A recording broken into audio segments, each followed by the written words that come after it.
basic hygiene rules. Limit the number of visitors to your home to no more than 6 people from 3 households. Work from home and avoid public transport where possible. If you are over 70 or medically vulnerable, limit your interactions to a small number of people at home and outside. There are also new measures for restaurants and sporting and cultural events to limit the numbers meeting indoors and outdoors. Full details of the new guidance are available at gov.ie. The virus remains a threat. Every one of us needs to play our part. Remember, the basics are the same. Wash your hands frequently, observe coughing and sneezing etiquette, limit your social contacts, and remember the 2-metre social distancing rule. Supported by the Government of Ireland. Rugby on Off the Ball. With Vodafone, official sponsors of the Irish rugby team. Team of us. Everyone in. All right, the full-time score at the Aviva last night was Leinster 27, Munster 25. It was a brilliant game, a cracking return to rugby, and Johne Murphy is on the line to look back at it. Johnny, how are you getting on? Good on, how are you? All good, all good. So as far as early season, pre-season matches go, that was pretty impressive.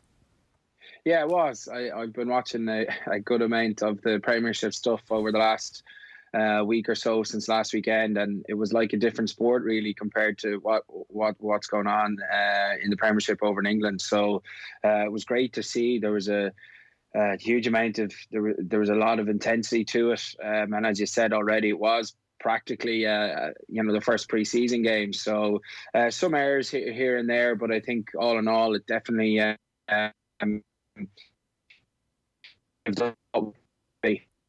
Yeah, that was the thing. It was almost as if the first few minutes went in a way where you're like, okay, we need to get used to this reality that is there's going to be a lot of errors. But it almost felt like once you got into the last hour of the game, after the first 20 minutes elapsed, they had immediately got up to speed. The error count seemed to drop. The unforced error count seemed to drop. And all of a sudden, you were into the swing of things. And as fatigue set in, it didn't actually tend to rise with the errors or anything like that, which was almost more impressive. Yeah, exactly. I think the conditioning that the lads have gone through over the last 5-6 months it definitely stood to them towards the end of the game. It was very much touch and go. Munster were pushing very, very hard towards the end, and Devin Toner comes up with with an intercept, and they end up going down the far end of the pitch. So it was great to see, and as you said, you would expect those errors to multiply throughout the game, but it was the opposite. The real shame is that we haven't got a full view of what Munster are going to be like at a fully stacked level, and unfortunately we might not get that for a little period of time because RG Snyman, his injury doesn't look good whatsoever. Johann van Graan didn't make any secret of that afterwards. The irony here, the contradiction was that it comes after a brilliant line-out take from Snyman, lands badly on his left leg, and it looks like that knee almost gave way on him. 7 minutes is not going to be enough to judge any player, Johnny, but it is that depth that is where Munster struggled in comparison with Leinster over the last few years. And with a player like John Klein on your bench rather than starting the team, the blunt reality is that makes Munster a stronger team. So that is a black mark against them, but I guess you have to say that the final scoreline and how tight it was and how well Munster finished at the end, the gap has narrowed a little bit. Yeah, definitely. I think with the injuries, even before the game, with James Cronin dropping out, and then Dave Kilcoyne having to go off as well. You see Jeremy Loughlin come on and put in a really good stint. The scrum was something that was touch and go, and certainly didn't go backwards at any time. So yeah, you definitely feel that they are closing the gap.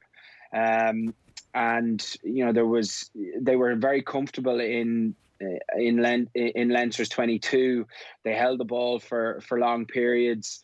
They put them under pressure, and that was where their tries came from. They did have to work harder than Leinster did for their points, but I think everyone who plays Leinster has to do that. It's kind of a blueprint for how you want to beat Leinster's defence, in the sense that you need to you need to hold the ball close quarters, try and tighten up their defence so they can't bring that line speed that they generate, and then try and pull the trigger at the right time, which they did very well last night. But yeah, the strength and depth and from what I was hearing from training, Snyman was really, when the contact started, he was really showing off his physicality early doors. So it was probably very frustrating not to be able to see that for a full 80 minutes and for a prolonged season and what we're heading into. Yeah, it is a real shame. Just to pick up on what you said there about perhaps a blueprint to beat Leinster. There will never be a blueprint to beat this Leinster team because they're possibly the best team in the continent. But in terms of the best way forward, it does seem that if you get quick ball and move them around at a very quick pace constantly and get the ball out to the wide positions, it is the easiest way to hurt them. It's just about how you manage to do that, because that's a very easy thing to say in practice. At the same time, Munster managed to do that at times yesterday. They managed to get that ball a lot quicker than they have been doing in recent months before sport stopped. I think there's a kind of a bit of both. It's good attack, and also generally how Leinster defend. They are usually very good at their decision making around the breakdown, which does allow teams to get quick ball, but because of their defensive style, it allows them to pull much more width and trying to bring repeated line speed against teams. Last night, and I probably think it was probably one of the areas that the referee probably wasn't as consistent as he was, but was, again, going back to the Premiership, was a lot better in that area, was the breakdown. There was a couple of times where he penalised Leinster for going off their feet, particularly in Munster's 22. Munster got away with a couple close, particularly when Cian Healy, a perfect example, was Cian Healy was penalised, but the Munster came in and that causes a bit of it does cause your decision making, just question your decision making, and does tighten their line defensively. But yeah, if you want to take Leinster on, you very much have to try and fight fire with fire, and it is all about the breakdown and managing the speed of the breakdown. Munster seemed to be operating off a fairly high level in that department. CJ Stander was really good last night. Obviously won a couple of big penalties. Do you still see a step forward for them in that area? Can they still do better at the breakdown, Munster? Because it is an impressive back row. I think they're definitely going to, the new breakdown laws are really going to suit the Munster back row. You look at, the back row last night that started, every one of them have had periods at 7. And CJ showed last night that he can really make that that stand to his advantage. They've got the likes of Jack O'Donoghue and other guys to come in that area. So it's something that they can really push forward with.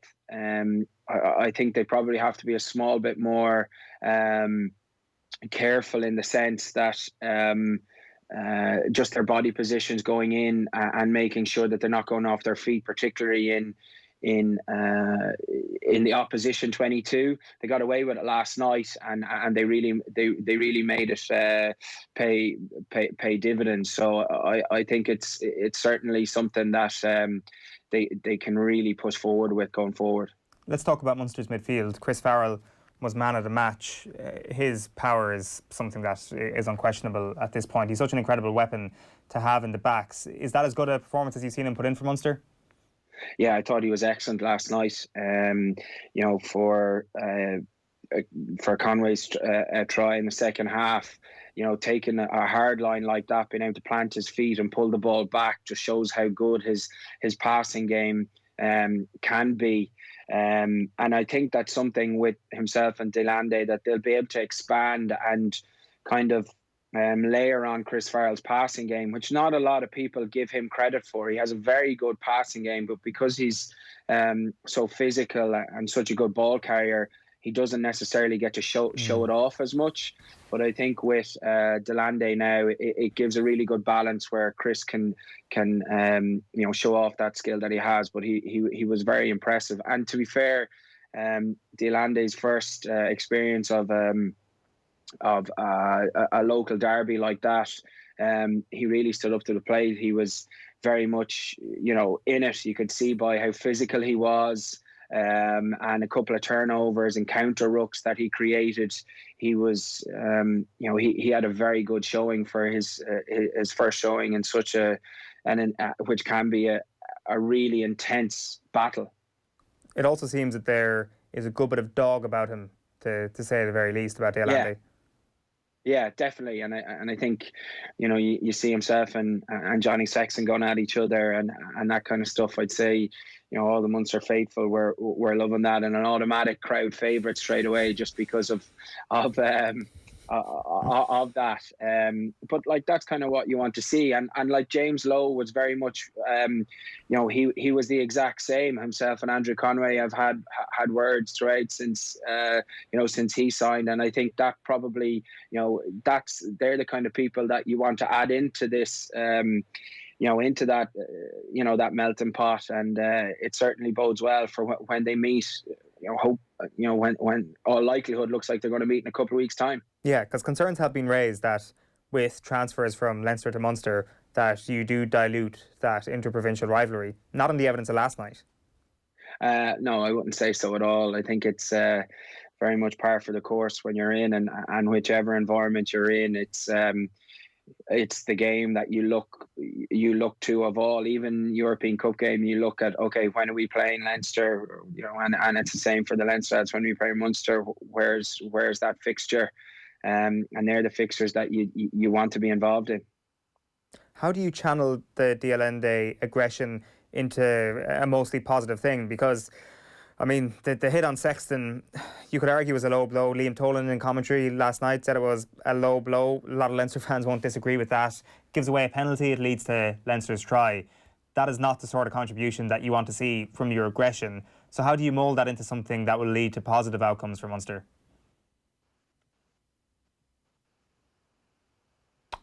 Oh, can you hear me there, Johnny? Yeah, I have you there, yeah. Sorry, I was just making the point about the Allende and his aggression. Can Munster make that a positive thing? Yeah, I think so. Look, the shot on Johnny was probably, it wasn't borderline, but it was close enough. Yes, he did get penalised for it, but I think it's, he's a World Cup winner. He's extremely experienced. And I think he'll be able to manage that himself. It's not something that probably needs to be pointed out. He'll know that cost them, and in the overall context of the game, it cost them quite a lot. So he'll be the first one to put his hand up and accept that and make sure that he manages that going forward. I must ask you about Conor Murray. His box kicks last night caused Leinster a few issues. It seemed that with the ball in hand as well, he was as sharp as we've seen him at any point in this calendar year. You kind of always have to whisper it with regards to Conor Murray at the moment, because form is such a thing that we need a bit more time to look at. But the first sign was encouraging from the scrum half. Yeah, I thought he was on it last night. His passing and his kicking was pinpoint. Munster got a lot of change in the aerial battle last night. They put Larmour under a huge amount of pressure. I don't think Larmour caught one ball clean, and Munster won a lot of the scraps.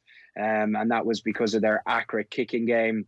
I think when the speed of the game quickened up, Murray's passing was bang on, gave JJ a really good platform to push through. You see, JJ, in the first half, he gets a really good left foot step, makes a break, but his decision making was very good throughout the game. And I think the security of Conor inside him and with Farrell and Delandi outside him gives JJ the opportunity to, just to concentrate on running the game as he can, but also JJ has a fantastic running threat, and with that security either side of him, it gives him the opportunity, as you saw last night a couple of times, to really take the ball to the line and put some feet on people and make some good gain line.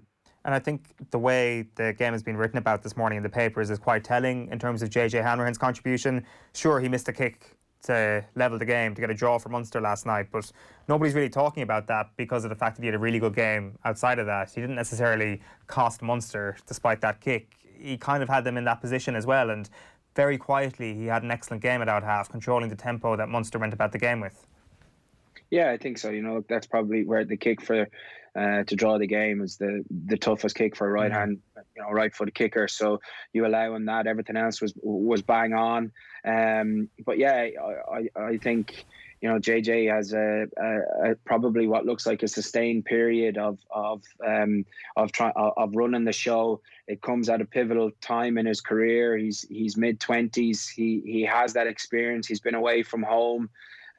He's experienced another environment, and I think last night was the first showing of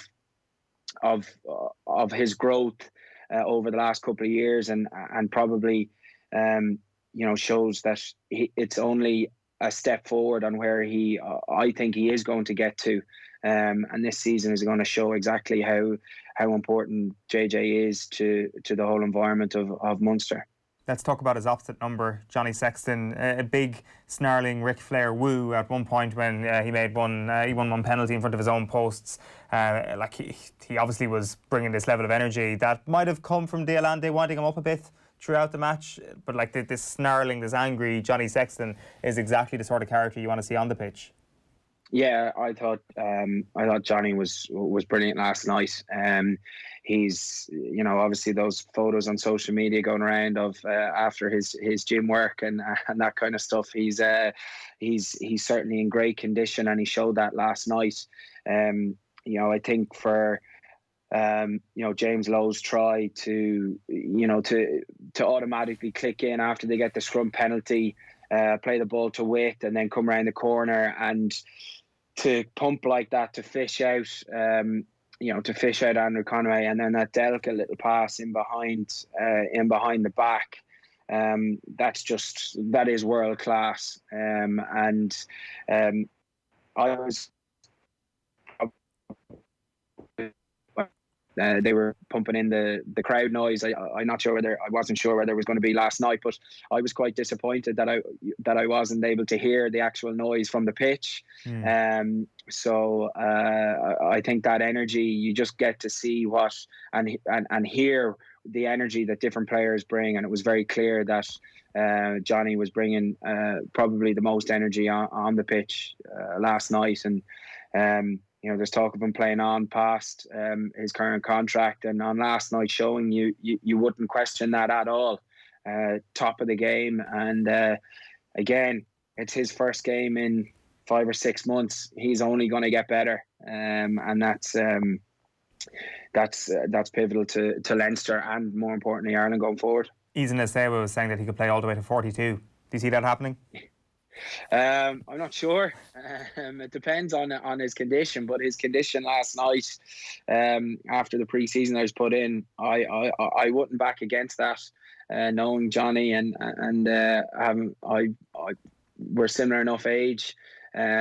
He was in college a couple of years behind me, and I would have played him a lot of my club rugby in the early days against Johnny. I certainly wouldn't back. Knowing him from then, I certainly wouldn't back against him now. The sound thing is interesting. Ryle mentioned it earlier on in the pay-per-view. You mentioned it there as well. Even with the fake crowd noise being pumped in on the TV last night, you could still appreciate that what we hear on a weekly basis in regular times just isn't an accurate representation of what's actually going on the pitch. How noisy is it down there? How much is it just a screaming battle at times? It's you find that a lot of people, probably the best. The thing is that to be a professional sports person, you have to be really good at communicating, and you have to communicate consistently throughout the game. So there's it's kind of a myth that when you watch a game, no one's talking, no one's speaking to the referee. But it's constant communication. You have lads shouting at each other to get up off the ground quicker, to fill spots. It is very much 30 people talking, and in spots probably not as pleasant as people would like to think. But it is very much a constant level of chat. And that's what comes with organisation in systems in terms of defence.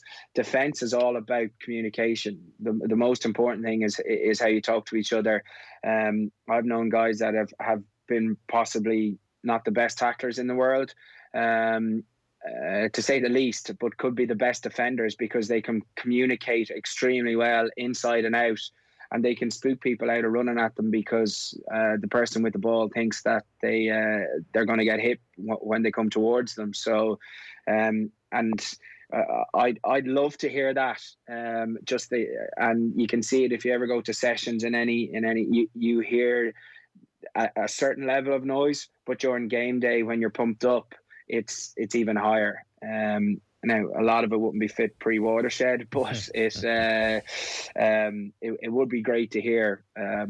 Certainly from a coaching perspective, I'd love to be able to sit behind the post and just listen. Yeah, as a coach, are you encouraging teammates to just keep shouting at each other? Like, I mean, is there an encouragement to kind of shout at the opposition as well? Like, I mean, as you mentioned there, if somebody's running at you, there's almost a distraction element to things. Like, I'm not talking about like trash talking or anything here. I'm just talking about the sound distraction.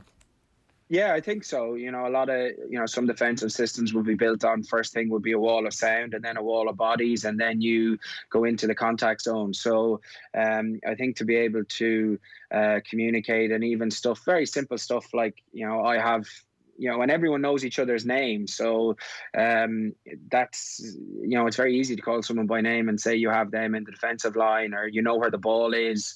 And it's part of your accountability as well. So if you don't hear the person inside you can't then either bring line speed, or you can't even drift. You can't make a decision. So it's really important from an accountability perspective that everyone is talking.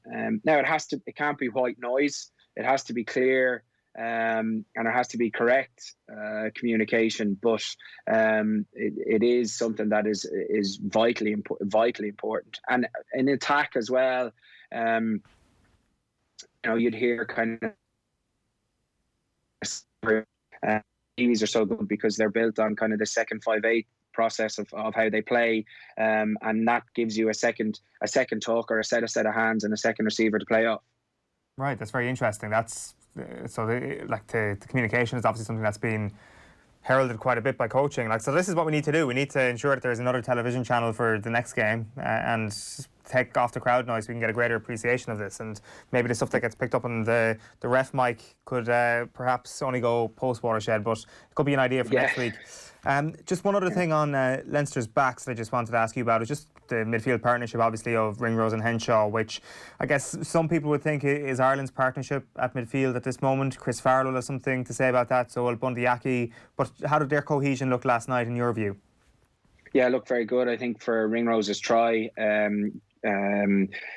Robbie shows off what a good footballer he is in that situation, and that's what we come back to. That's communication and seeing what's in front of you to be able to call for that and put the ball in that position. I think Gary Ringrose was exceptional last night. He comes back against the grain for that break, and that's something he does really well. He comes back on those switches, runs where the ruck is. He's got such good feet, close quarters, and then he's into open space. I think they've got a really good dynamic between them, and the fact that they're training with each other every day, it really does. I think it is probably the best partnership that Ireland have, and they can be very physical too. And I think in the 13 Dean channel, he showed a clean pair of heels last night. Delandy did get him, but he put in a really nice chip kick, and that put so much pressure on Munster in their own 22. So, of all, I thought Gary Ringrose was very, very impressive. I suppose it was a game where both 13s felt that they were up against their opposite number for an Ireland spot, under Andy Farrell. So, it's no surprise that both of them played so well. The second game of the weekend is this afternoon. It's Connacht against Ulster at 4:30. A couple of interesting points, especially on the Ulster side of things here, Johnny. Jacob Stockdale, a full-back, first of all. It's something we've seen before. It's not new news, but it is something that is gaining a bit of momentum now, where everybody at Ulster is starting to realise that potentially the biggest potential for Jacob Stockdale to cause havoc to the opposition is actually with that 15 jersey on his back. Yeah, well, I think certainly defensively, it allows him to, in their defensive system, allows him to stay in the backfield and control and get the ball when teams are kicking it out, particularly on exits. Also, it gives you a nice balance. We've seen it for years with Ireland, and you saw it last night with James Lowe. Having that left foot in the backfield gives you so much more options of how you exit and where you can exit, particularly on your run kicks down the left-hand side, which can be very difficult for right-footed kickers to technically do, because you have to square up into the ball under pressure and then make sure you're in a straight line, where when you have your left-footed kicker, he can just drop it on his foot and down he goes. And then when you're running a run kick on the other side, you can just swap him into 13 or push him out to the wing and get a right footer to do it. So it just gives you so much more options. But I think particularly it takes his what will be one of his weaknesses, I would say, will be his backfield cover. With the defensive systems, majority of the defensive systems at the moment are 13-2, so with 13 guys in the front line and 2 guys in the backfield. Having him as a designated person in the backfield allows him to kind of cover half the pitch and stick to that, rather than having to be up and down, which can sometimes happens in your pendulum. And as we saw against England this year, he has the potential to get lost. And I think at 15 in certain defensive systems, it just allows you to to have a bit more structure to your backfield cover and not worry about who's in behind you, or where do I have to go forward, do I have to go back.